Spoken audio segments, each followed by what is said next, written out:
Hi, everyone. I'm Steve Adubato. Recently, my colleague Jacqui Tricarico and I traveled with our team to do a series of interviews down at the 2024 New Jersey Education Association annual convention. We talked to educators, educational administrators, authors, poets, people engaged in a whole range of activities impacting our kids, impacting our schools in the world of education.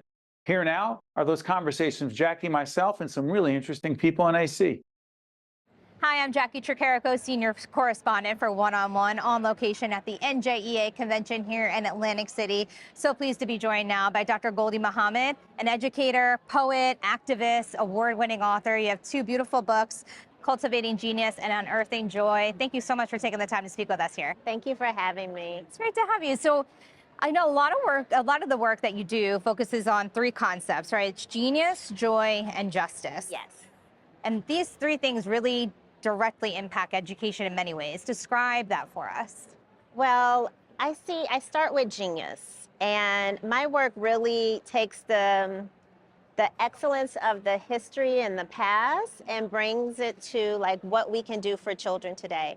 But genius, I found, was a word that our ancestors used to describe themselves, and we don't talk about children as much as geniuses today. Or genius is like a word that's just reserved for a couple of children in the whole district. So my work sees every child as genius.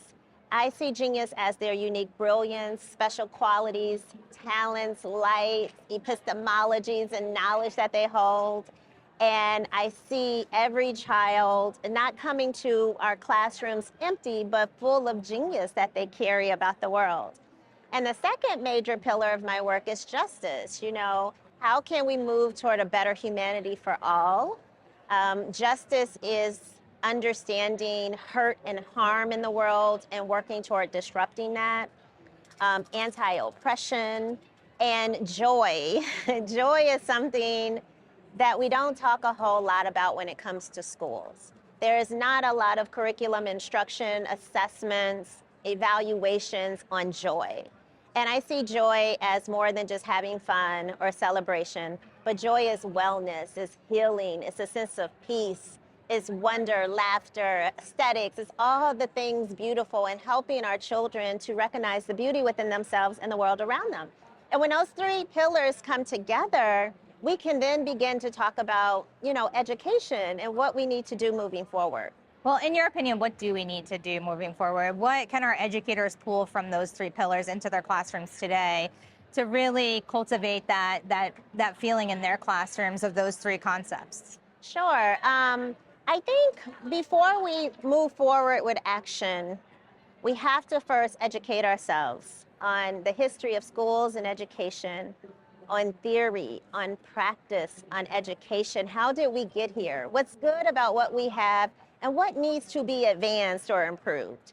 That intellectual work is important. And then we need to also understand ourselves, our hearts, what my dear friend, Dr. Yolanda Celia Ruiz calls archaeology of self. Who are we? Why are we so uncomfortable with genius, justice, and joy if we are? Or why does it feel so good to our spirits? So we have to do the work around anti-racism, anti-oppression, and things within ourselves. And then we move to practice. So practice, and what I think we need to do moving forward in terms of action and practice, it's just changing what we teach and how we teach it. Okay. In my own work, I look at 5 major goals for education, which the ancestors named as pursuits, which I love that language. They were pursuits of learning. And they look at teaching and learning around identity as number 1, helping children to know who they are, helping us to learn about each other. The second are skills, the proficiencies we need across different grade levels and content areas. The third is intellectualism, teaching new knowledge set into action. And the fourth is criticality, which is social justice and equity and teaching about how to make the world a better place. And the fifth one is the joy piece, right? Teaching our children about the joyful things.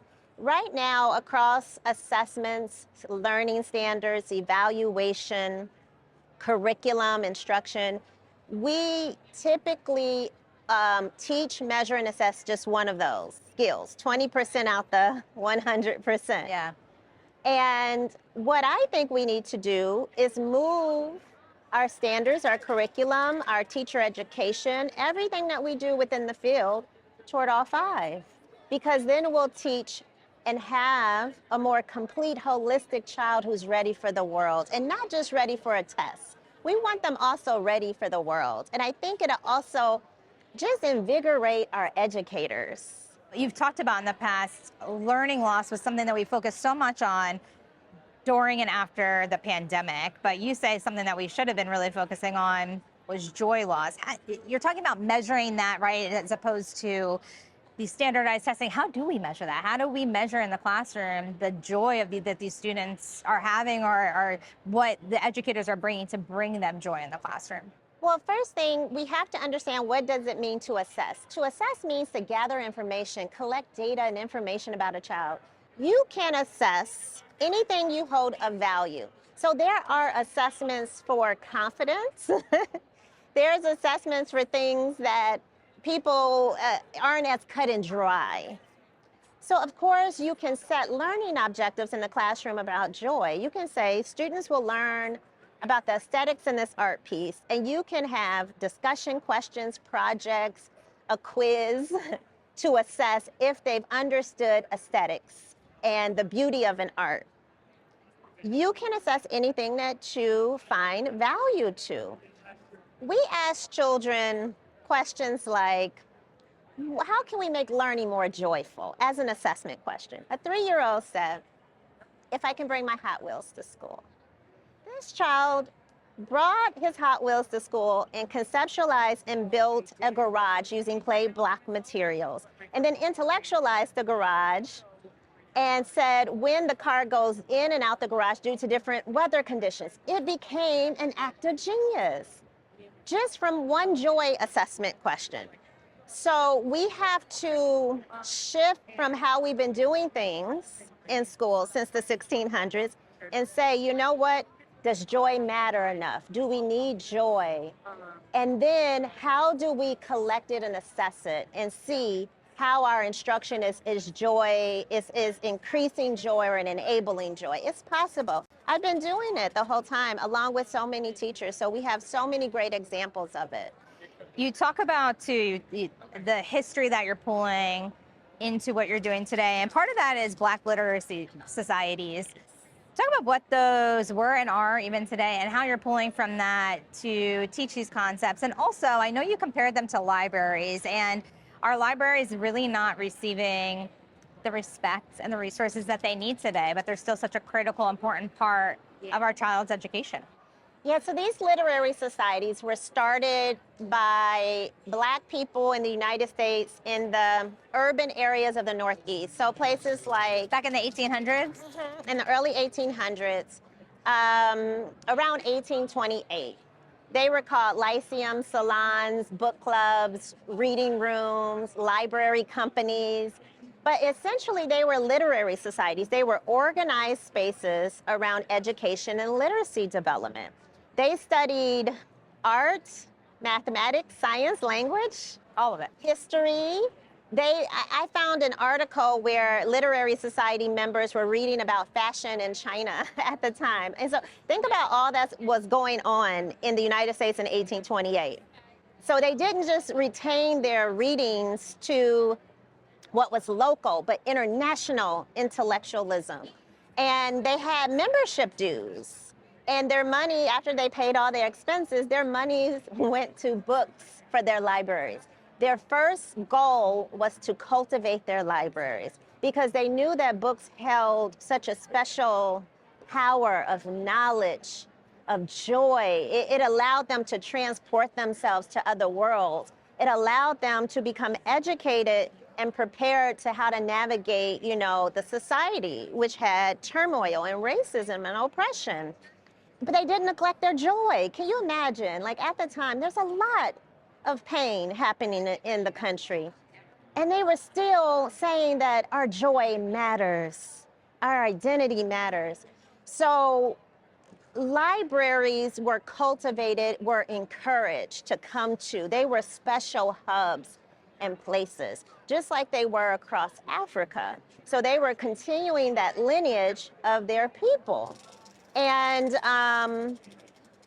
when I studied these spaces, these book rooms, these literary societies, I found that they carried those 5 pursuits up. Right. As goals, and they named their learning goals as these pursuits. And they had young people as well as young adults, and they had teenagers, young adults, and older people, and it was like a each one teach one philosophy. And one of the developers said that we wish to see the flame of improvement spreading amongst each other. That's what learning was. It was like a flame that was spread, and to keep something to yourself, education and knowledge, was a selfish act for them. And what they taught me, they laid out the roadmap of what education can be today and how we need to go back to the second part of your question, how we need to value our librarians. They are those sources of knowledge who can direct us to the books that would take us to different places. And so that's why I always value librarians in these spaces, because they're special places that our children deeply need and deserve. Here at the NJEA, you came here to New Jersey, to Atlantic City, to talk to our educators. What do you hope is the most important thing that they took away from your discussion with them today? Well, I start every session out with one question. How's your heart? It doesn't matter when. I've been doing this for so many years. I always want teachers to know that they are loved, that they are cared for, and, you know, I appreciate you and value you, and I thank you for all your service. And it's my hope that we all wake up every day and just check in on our hearts, our well-beings, our wellness, because we can't do the work for children. We can't do genius, justice, and joy without that self-work first. And I want them to take away this notion of possibility. We don't have to have an either-or dilemma. Either I have to teach a child to read or teach them joy. Guess what? We can have it all. If they did it in 1828, why can't we do it today? The genius we have, the resources we have, the knowledge we have today, we can do it today. So I want them to know that all 5 of those pursuits, identity, skills, intellect, criticality, and joy, they work beautifully together to teach the whole child. And when you teach them all together, the teachers feel a sense of renewal. Like, that's why they became a teacher. I don't think any teacher I've met said that they became a teacher to test prep. Right. They became teachers to give children joyful, real-life experiences that will connect them to the world around them. And that's what I hope the model does for them. Yeah. Well, thank you so much for taking the time and sharing your joy with us so we can learn more about what you're doing and the important work that you're doing. It's great to have you with us. Thank you so much. Thank you. So for Jacqui Tricarico and myself and our entire team down in Atlantic City at the 2024 New Jersey Education Association Convention, we thank you so much for watching. We'll see you next time. One-on-One with Steve Adubato is a production of the Caucus Educational Corporation. Funding has been provided by the New Jersey Education Association, the Turrell Fund, a foundation serving children, New Jersey Sharing Network, Hackensack Meridian Health, Valley Bank, PSEG Foundation, Johnson & Johnson, the Fidelco Group, and by the Adler Aphasia Center. Promotional support provided by Insider NJ and by Meadowlands Chamber. A cancer diagnosis changes everything. So does where you go for treatment. Where other cancer centers offer radiation, at Hackensack Meridian John Theurer Cancer Center, we're utilizing the world's most advanced precision radiotherapy that can pinpoint and destroy your cancer. Some perform clinical trials, but we have one of the nation's most rapidly growing drug discovery programs. Providing hope with the medicine of tomorrow. New Jersey's best cancer center. Know the difference.